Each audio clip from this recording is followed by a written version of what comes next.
Hello everybody, this is Robin Pony, and today we're going to introduce something called Let's Talk. And basically this is an idea of something that basically will allow me to put up more YouTube videos even when I'm not doing YouTube readings. Because sometimes I try to do YouTube readings, but they take a long time to do, and this allows me to do stuff, in between readings and things like that. Because I do other projects too. I draw, I make artwork, and I write stories. And so this basically gives me the ability to, even if I'm not doing a reading, to still talk to you guys and keep you guys informed. Or gals, I'm assuming that there might be a few girls out there. Maybe there's more than I think, I don't know. So that's what the idea behind this series. So for what you see in front of you is a piece of artwork that I had been working on for a story I've been working on called Ask Graceful Threads.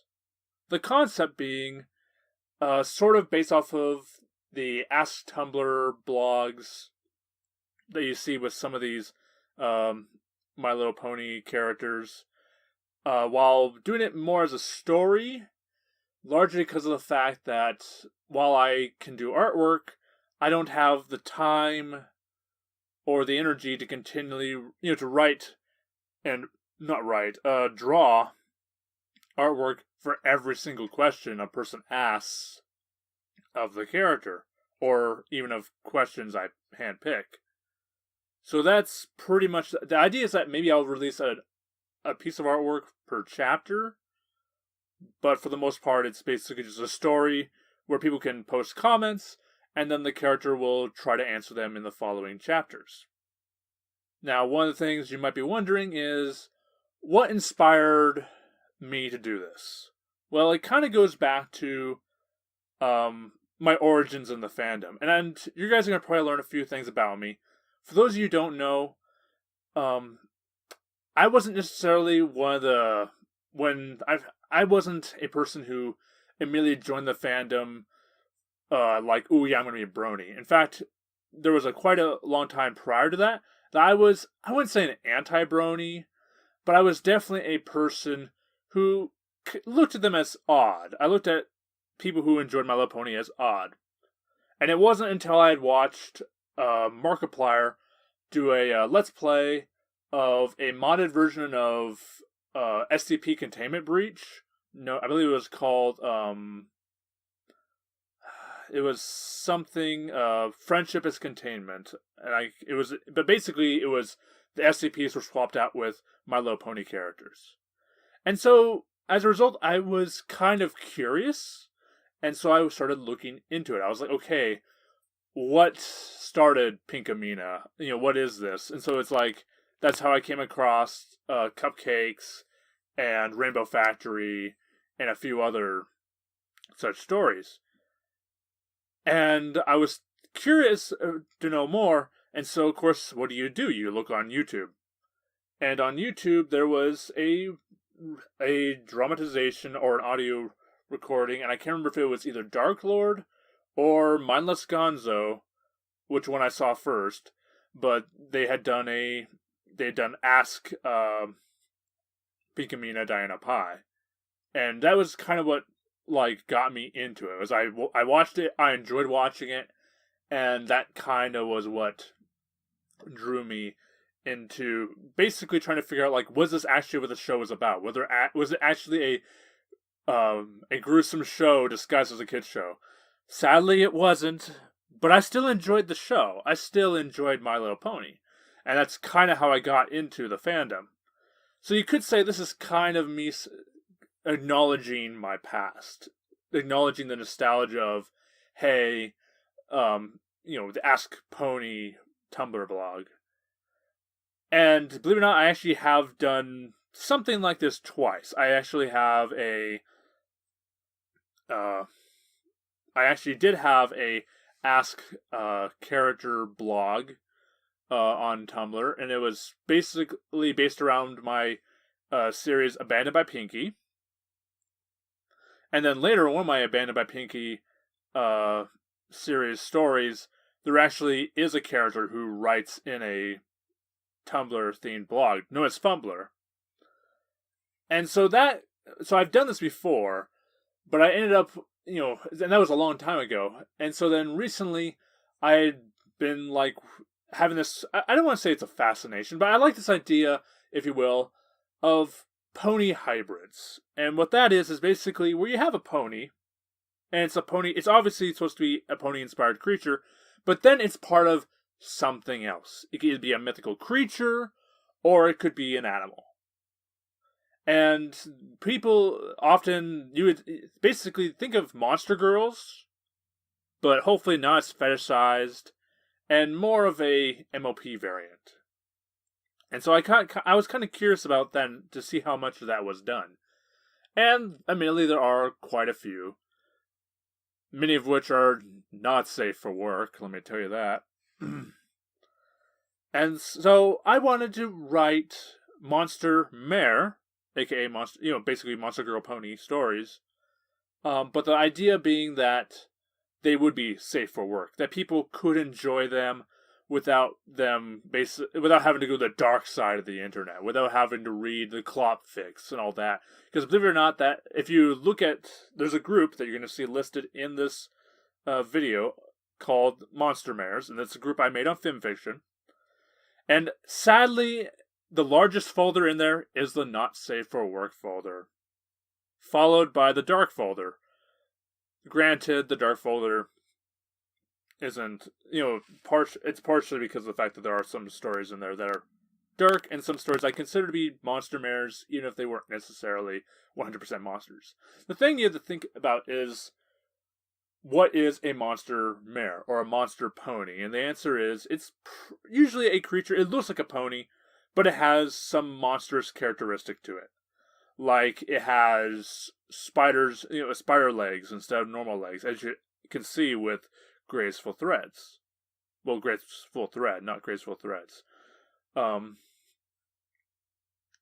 Or maybe it's, you could technically consider Fluttershy a monster mare when she becomes Flutterbat in that one episode. Or you could consider the meme of Timberjack, which is a combination of of a Timberwolf and Applejack as a monster mare. It's a pony, but it's clearly not a pony. It clearly has something different with it. And so that's kind of the idea. Now that we've discussed what monster mares are and that, let's talk about Graceful Thread, who is the character of this story, Ask Graceful Thread. Graceful Thread, I can actually say, and one thing I will actually go ahead and say, there will be spoilers for the story, so if you haven't read the story up to this point, which is chapter 1, and you really want to, feel free to go ahead and follow the link below. Don't worry, I'll wait for you. Okay.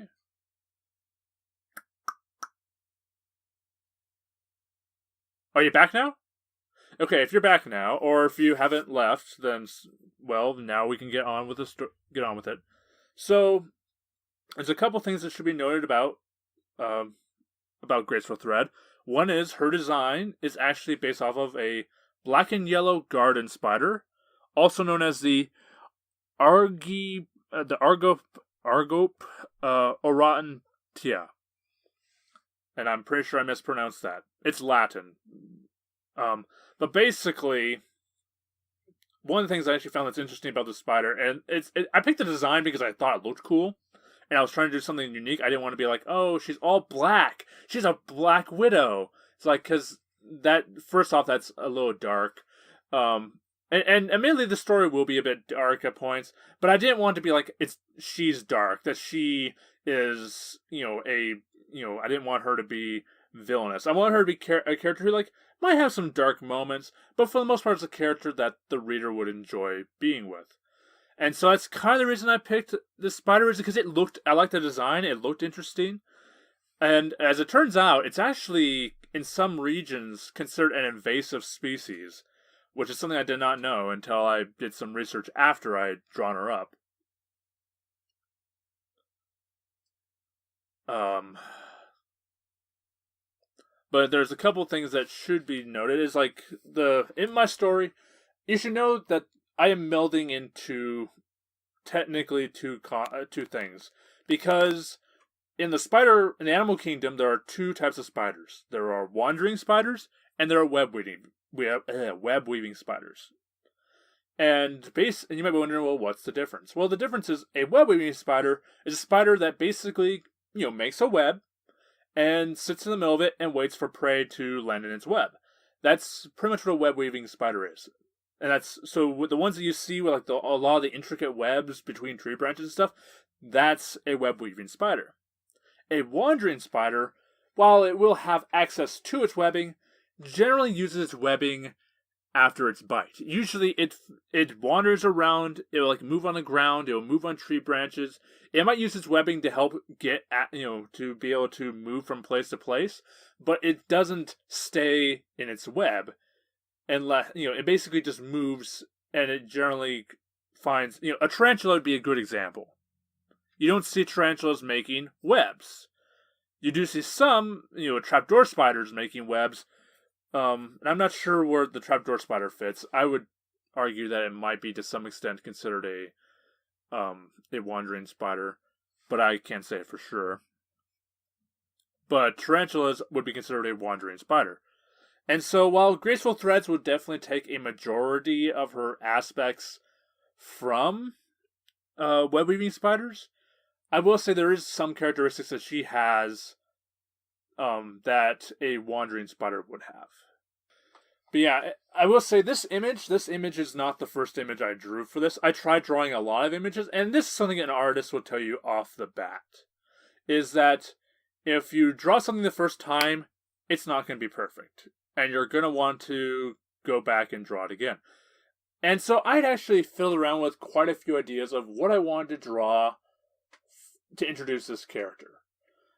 And one thought was this, it was kind of a joke that came up to me, was originally this idea that she liked stockings. And so like this idea that maybe that her first drawing would be her prancing around on all 8 legs, wearing these like different colored stockings and going, "Stockings!" or something goofy like that.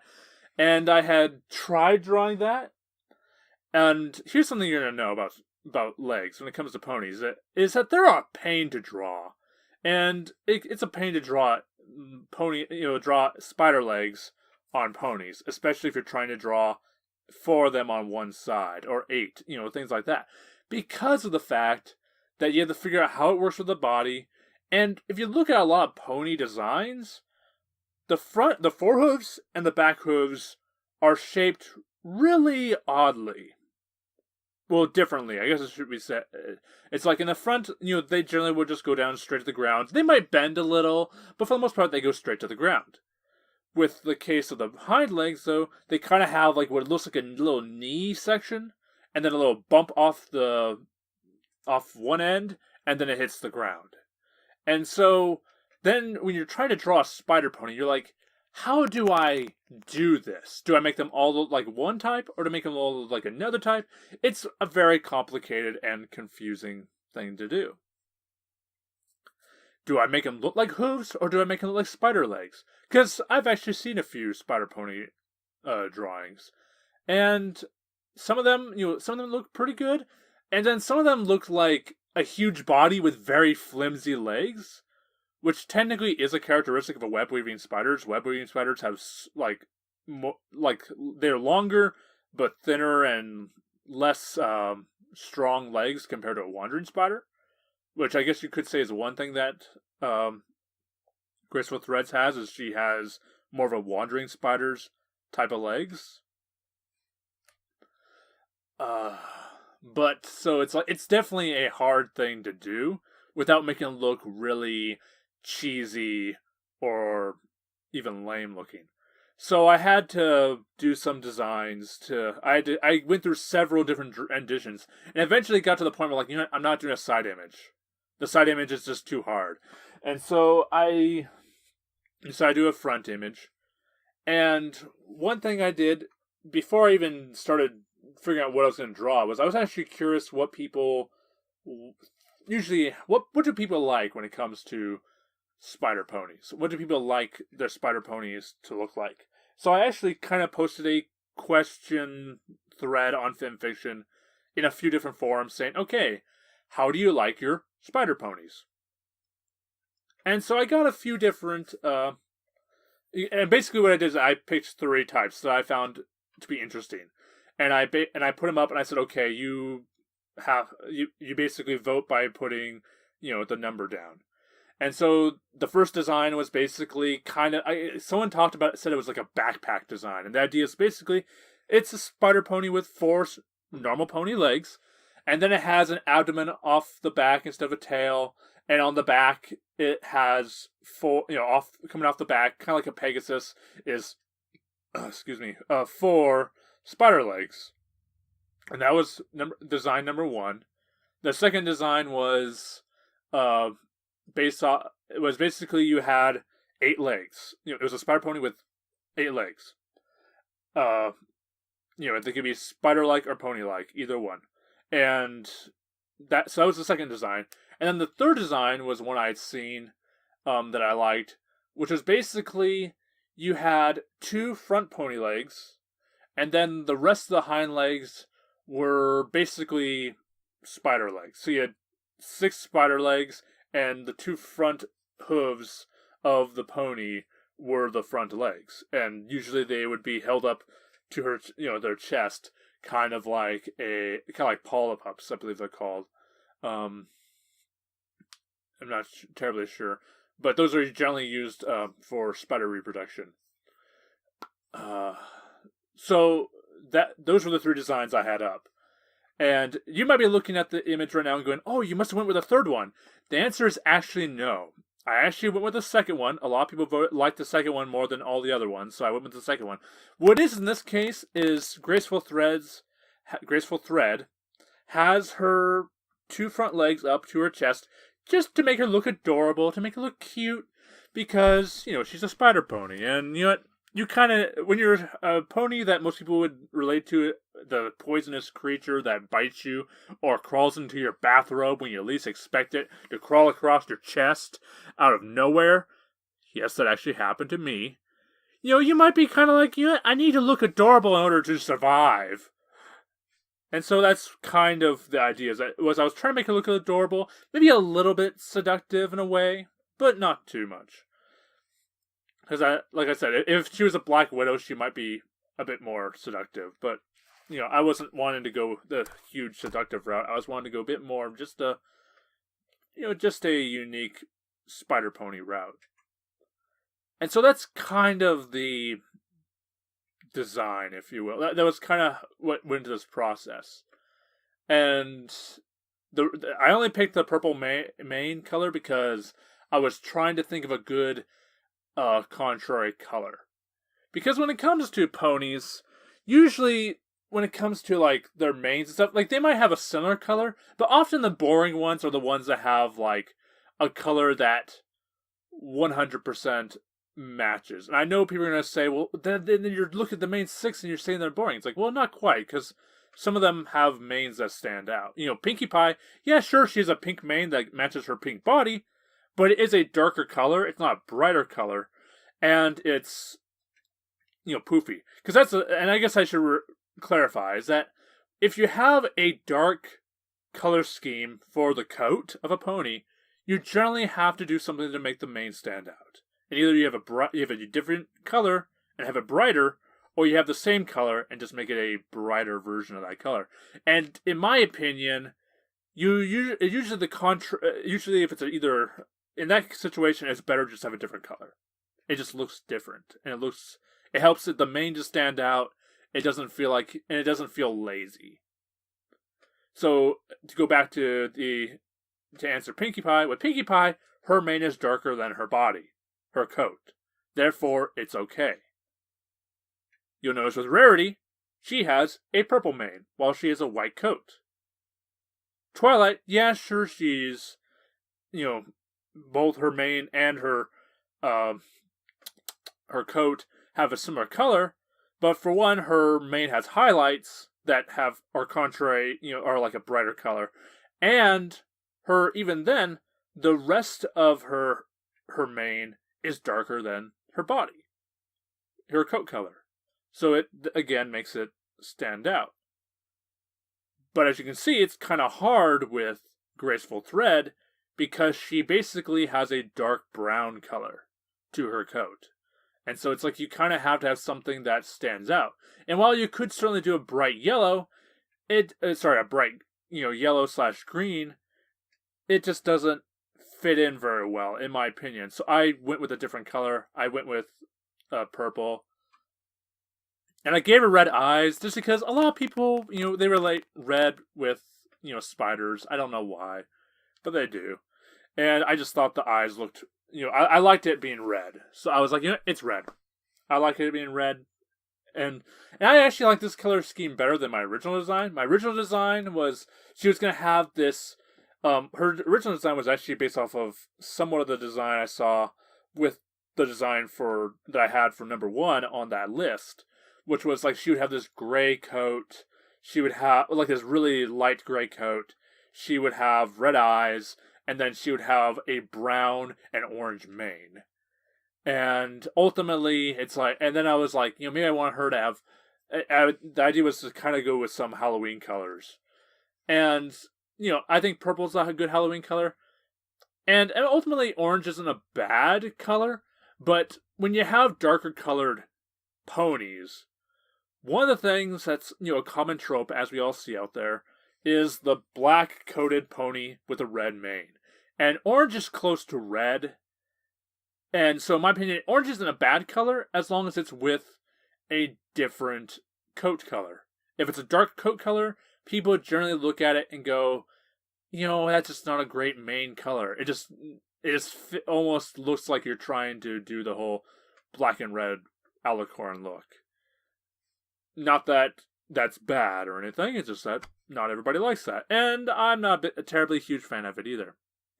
So that was the reason why her mane is a purple color. And I think that's going to be it for now. If you want to submit questions for Graceful Thread to answer in the story, feel free to do so. Just follow the link to the fanfiction page and post a comment there. If you're on DeviantArt, there is some artwork up where you can comment on there as well. Here's the thing I'm going to point out. There was originally you might notice on the image it says, once the story's up, you can't do it here anymore. Well, nobody hardly commented on it. So until it either gets so swamped with comments that I can't do it anymore, I'm going to basically allow it that you can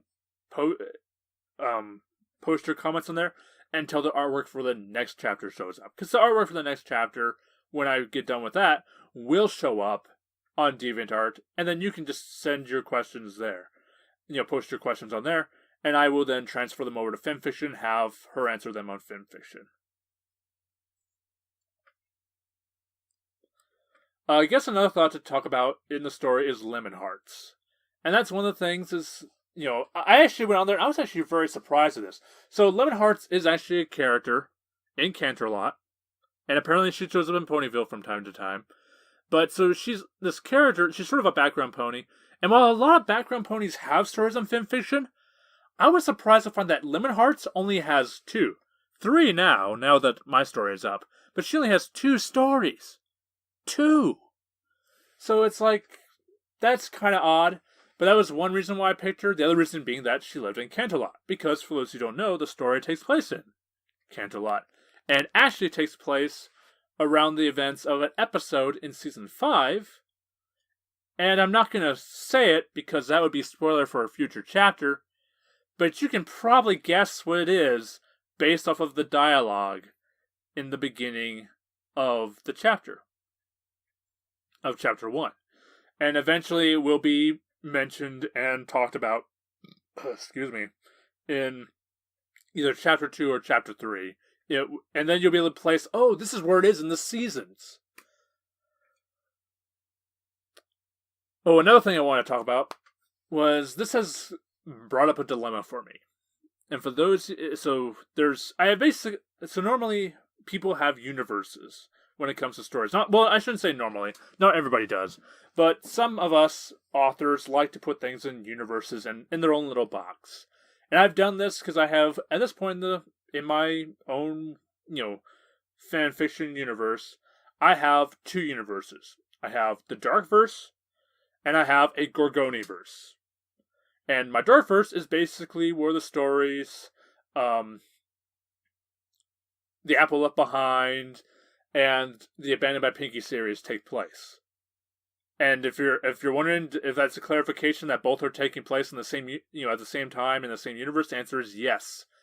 Both Abandoned by Pinky and The Apple Left Behind are in the exact same world. So, and there are references to both sides. Although you don't necessarily need to read one story to read the other, but it's basically the same universe. And then you have my Gorgoniverse, which is basically this idea of like, what happens if the show was altered because of certain circumstances that resulted in Gorgon ponies existing in Equestria, and how would that work? And so that's another universe. And so now I'm tempted to make a third universe. A Monster Pony or Monster Mare verse. Where it focuses on monster ponies living in Equestria, mostly in seclusion, trying to just survive in a world where, for the most part, they're either, they have a hard time surviving because ponies either look down upon them, or, for either experimental purposes, or for, it's different, kill it with fire, things like that. And so that is a thought. And you guys can feel free to leave a comment saying, hey, that's a great idea, do it. Or you can leave a comment saying, nah, don't do that, we really don't want that. You can write Monster Mare stories, but we don't want them to all take place in the same universe. And you guys might feel that way, and in which case, fine. I'm very curious to see what people's feedback is on that. And I think that's it for today. That's really all I came to talk about for this Let's Talk. I hope to do more Let's Talks. If you like this idea where I basically talk about stuff I'm working on besides my YouTube readings, feel free to do so. I'm sorry that I haven't gotten Chapter 2 out for MLP Laboratories The Outbreak. I have the audio done. I just need to add music to it and sound effects, and then it's good to go. So it's been taking a while, and a part of it is that things have been busy, things have been stressful. My cousin's landlord has been an absolute jerk because she's been trying to steal her medication because my cousin had knee surgery. And so this landlord was literally trying to steal her meds because this landlord is an addict and a jerk and literally is just a horrible person in general. When I'm saying that, I mean literally she's a horrible person. I mean, my cousin had to leave the area to make sure she was safe. Then she went back to grab her stuff, and this landlord, this lady, got some other people to stand out there and basically call her a bunch of derogatory names that you shouldn't call another person unless you're an asshole. And I know I just used a bad word, but, that's how I feel. This person is a jerk. And so, as a result, that has been stressful on me. And then on top of that, there's been some stuff with, in the fandom. Apparently there's this guy called Toon Critic who is a jerk. And while I have no connection to him, and I have very little connection with his friends, I can say listening to some of the... I was wondering what's going on, and I, of course, rather than talk about stuff and have no idea what's going on, I did research. And I found out that I heard some stories from the people who he had abused. And that opened up some old scars for me. Because one of my cousins was sexually abused. And in addition, I had friends. And I even had a girlfriend once who was sexually abused. And so for me, it's like, there's a lot of stuff that, like, even, it's not, one thing that should be noted is when you hurt somebody, it's not just you and, the consequences don't just affect you and the person you hurt. It affects the people around you, and it affects the people around the victim. And so, one of the emotions you feel often in those situations where it's like, hey, where someone gets abused, is you feel angry, you feel sad because your friend is hurt, and then you feel helpless because you really can't do anything about it. And it's so there were a lot of old scars that were opened up by hearing these stories for me.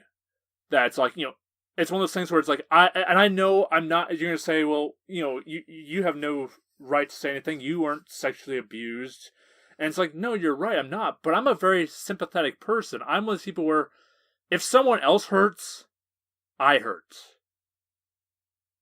and so it's like when somebody else is in pain, I don't necessarily feel how they feel, but I do. I still hurt for them. I still feel pain because that's my friend, that's my family, and they're suffering, and there's nothing I can do.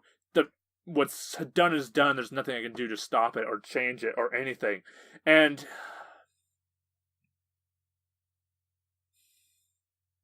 sorry, I'm sorry for dragging this out. Thank you all for listening, and thank you all for supporting me. I've recently heard that a few of you are new subscribers, and I can't thank you all enough. Apparently, a lot of you guys really like my readings. I honestly think there are people who are way better at it than I am, and I'm actually surprised even they like my readings. And all I have to say is thank you all. Thank you all for your support. Thank you all for enjoying my artwork. And just thank you all for your feedback. I love hearing from you all. It's very it's very encouraging, especially in times like these. So all I can say is if you know somebody who's been abused or is being abused, give them your support, help them out. And yeah. I'm so sorry if we're going on tangent and getting off topic. It's just that's been very much an emotion. It's very much been an emotional month for me, and stuff like that has been on my mind quite a lot lately. So I am glad to be able to at least have a forum where I can talk to people about it. So thank you all for listening. Thank you all for looking at my artwork, and I hope you all enjoyed it. And I hope you all have a good day.